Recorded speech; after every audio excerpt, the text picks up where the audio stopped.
Now, as this heat continues, emergency rooms are getting busy with heat illness patients. Our Christy Collegian live tonight to tell us how you can prevent heat illness, whether we're talking about heat exhaustion or heat stroke. Christy?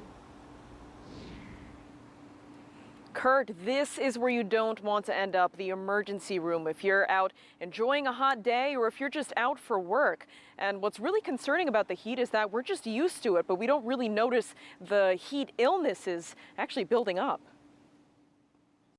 In the emergency room, certainly several kids are coming in and adults as well with complaints of heat illness. Whether you're outside voluntarily or not, heat exhaustion and stroke are still a risk and can be prevented with the right preparation.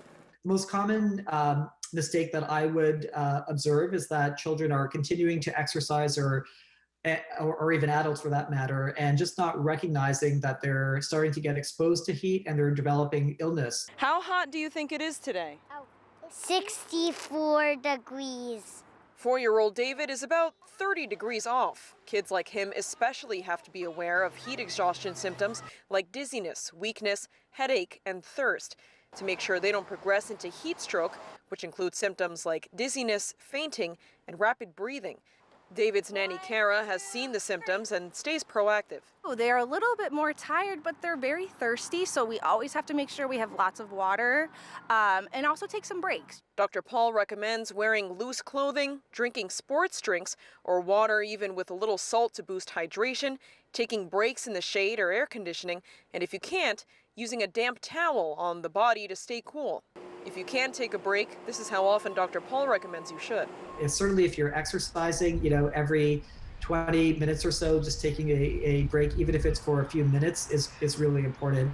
If you're relaxing under the sun, it might be a little bit longer before you decide to take a break, but just make sure that you're staying really hydrated as well.